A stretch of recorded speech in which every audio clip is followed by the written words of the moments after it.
और पहले भी कहा, आज फिर कहते हैं, तुम्हारे मन की अगर कोई कामना हो ना, नंदी के कान में जाकर धीरे से पहले भगवान शिव का नाम उच्चारण करो।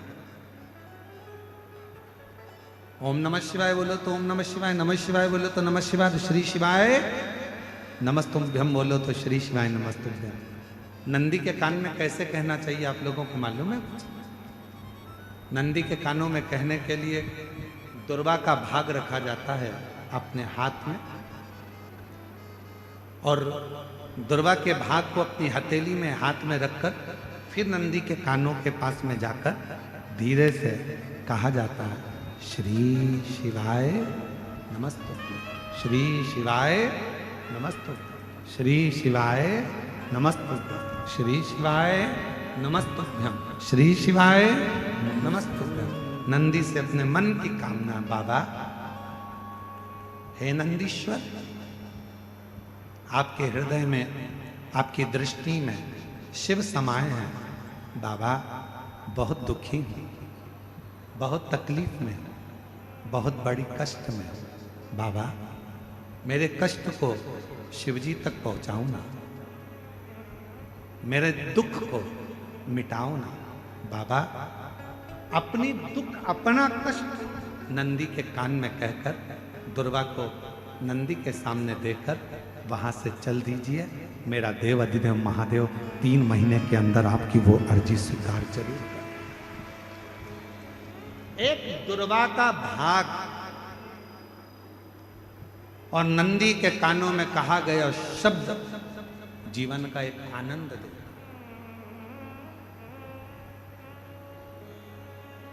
एक दुर्वा का, और यदि दुर्वा नहीं भी होती है, अगर दुर्वा नहीं है तो नंदी के जो गले में, शिव मंदिर में नंदी होता है, नंदी के गले में जो घंटी पड़ी होती है, घंटी देखिए नंदी के गले में, और अलग से तो कोई घंटी डालता नहीं है, पत्थर की ही घंटी बनी होती है, पाषाण की ही घंटी बनी होती है। उस घंटी जो डली हुई है, जो गला है नंदी का, उसका स्पर्श करते हुए नंदी के कान में अपनी बातों को कह देना चाहिए।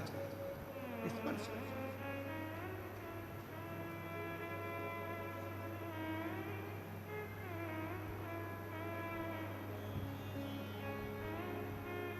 जब हम अपनी मन की कामना भगवान नंदीश्वर को कहते हैं, दिल से प्रार्थना करते हैं, वो सुनता है हृदय की तरह। नंदी, इंद्रदेव ने नंदी को प्रणाम किया, नंदीश्वर से पूछा कि वो ब्रह्मा जी जिनको बड़ी अंदर से गिलानी,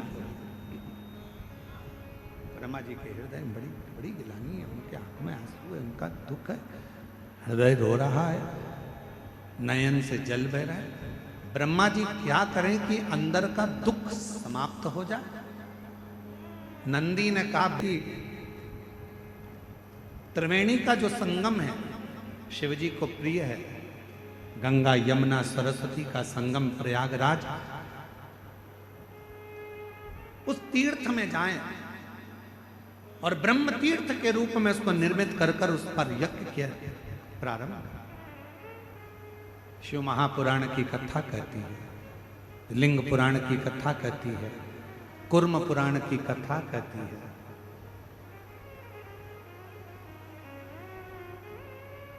जब हृदय में ऐसा लग रहा है कि मेरा ये काम होगा कि नहीं होगा, होगा कि नहीं होगा, मैं निकलूंगा कि नहीं निकलूंगा, मैं इस काम से आगे बढ़ूंगा कि नहीं बढ़ूंगा, मन जब दो होने लगे, तब एक श्वेत पुष्प लेकर उस सफेद पुष्प में थोड़ा सा हल्दी और कुंकू का लेपन कर किसी भी शंकर के मंदिर में, शंकर के शिवलिंग पर यदि ब्रह्मेश्वर महादेव का नाम लेकर उस फूल को, पुष्प को समर्पित किया जाता है, फूल को चढ़ाते समय, फूल जब समर्पित किया जाता है तो फूल का जो मुख है, जैसे ये डंडी है फूल की, और फूल का जो मुख है, जहां आप बैठे, इधर बैठे हैं तो इधर, उधर बैठे हैं तो उधर, इधर बैठे हैं तो इधर, फूल का मुख अपनी ओर होना चाहिए। उस भगवान शंकर के शिवलिंग पर ब्रह्मेश्वर महादेव का नाम लेकर यदि वो श्वेत पुष्प हल्दी और कुंकू लगाकर समर्पित करा जाता है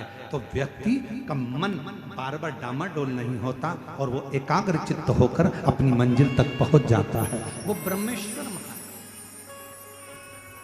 फिर से बोलो, कौन से महादेव?